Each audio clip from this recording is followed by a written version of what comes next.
Morning everyone, and welcome to my latest video. I'm off to the Dolomites on Saturday. I'm travelling with Marmot Tours. I've been with them a couple of times before. I did the Raid Alpine in 2016 and I did the Raid Pyrenean in 2017. They're not paying me to say this, but they're a great little company, and if you're interested in organised bike tours in Europe, then check them out. They're a good little company. Anyway, you're interested in knowing what bike am I taking to the Dolomites? Well, I'm taking my trusty Mason Definition, and this video is going to show you the bike in a bit of detail. So stick around and you'll find out. Now, Mason started a few years ago, and I bought this bike in 2016 as a retirement present to myself. It is, as I say, a Mason Definition. It's aluminium and it has wheels by Hunt, but I've upgraded the wheels to the Hunt Carbon 30s. They are carbon rims, as it suggests, and they are 30mm deep. And this bike has a Dura-Ace Di2 group set and disc brakes. So let's get in a little bit closer. Now, the group set is Dura-Ace Di2. Is Dura-Ace worth it? Well, you pay a big premium to save a bit of weight, but the shifting is flawless, and I've got to say I love it. Now, I'm using Continental Grand Prix 4000 S2 tyres. I have been using Schwalbe Pro 1 tubeless tyres, and I've been very happy with them, but they're not really recommended by Marmot for a tour in Europe because they can be a little bit difficult to get off, and if you have a puncture halfway up the Stelvio, trying to get that tyre off can be a right bugger. Mind you, I had a real problem getting these Conti Grand Prix tyres on, and I'm grateful to Kevin Wolf from the Old Portland Cycling Club, great little cycling club if you're thinking of joining a club in South London, for suggesting that I warm them up with a hairdryer first. Sounds a bit weird, but it works. Thanks, Kevin. Now, the Chainset is a 50-34, and you may notice on the left-hand crank there the telltale sign of a Stages power meter. Am I a good enough cyclist to use a power meter? Well, who cares? I like it. I've only had it for a few weeks, but I'm enjoying it. The pedals are Look pedals.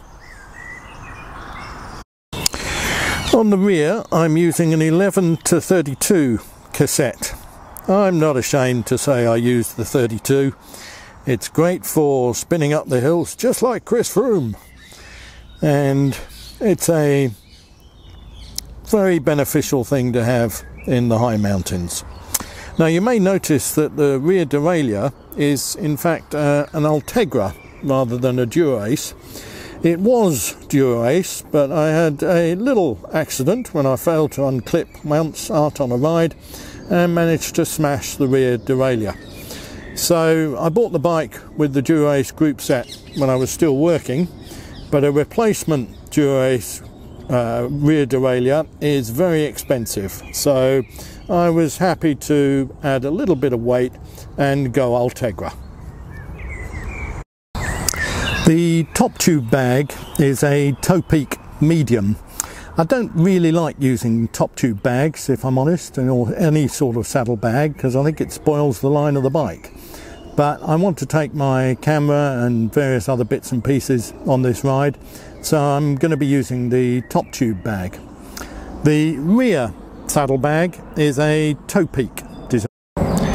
The front light is a Lesign. I think I'm going to need it in the mountains because the light can change. You can be going through tunnels, there can be thick fog, so a light is going to be a sensible precaution.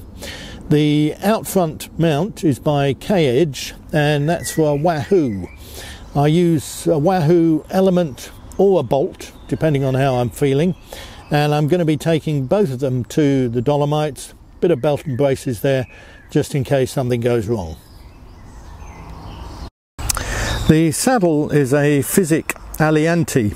I have been using fabric saddles and I've been very happy with them, but I did a long sportive a few weeks ago and I fancied something a little bit softer on my bum, if you'll pardon the expression.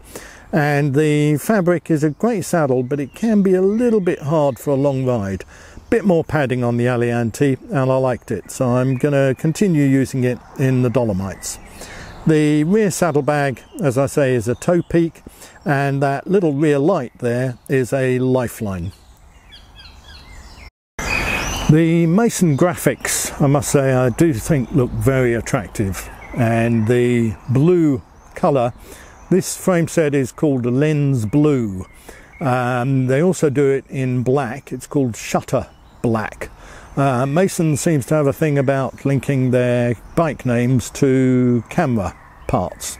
Not quite sure, but anyway. The fork is called Aperture. Another camera reference there. The bar tape, as you can see, is white.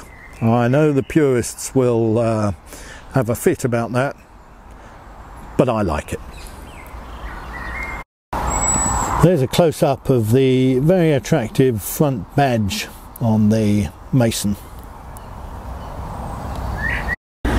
You can see there is a orange contrasting colour on the blue frame, which looks very attractive, I must say. And on the brake bridge there it says "Make Progress," which is another one of the Mason lines that they use, I suppose. The tubing is Derailleur, I think that's how they say it, and it says hand selected, custom shaped, 7000 series triple butted tubing, made in Italy but designed by Dom Mason in Sussex. So there you have it, the Mason definition. I've got to say, I've ridden a lot of bikes, carbon, aluminium, steel, and this is the best bike I have ever ridden and the best bike I have ever owned. And no, Mason Cycles are not paying me to say this, not yet anyway. But it is a wonderful bike. It's fast, it's efficient, it's comfortable, it's smooth. When you want to go up hills, it's light. The all-up weight of the bike, without the saddlebags, but including the pedals, is 8.5 kilograms with those hunt wheels, which I think is pretty good for an aluminium bike. But it's a very nice bike to ride, it's a very nice bike to look at, and as a retirement present, I've got to say I am very, very happy with it. I used it on the Raid Pyrenean and it performed flawlessly, so with any luck it'll perform just as well in the Dolomites. So I'll let you know when I come back from the Dolomites how everything performed, but I'm thinking it's going to go well. See you next time.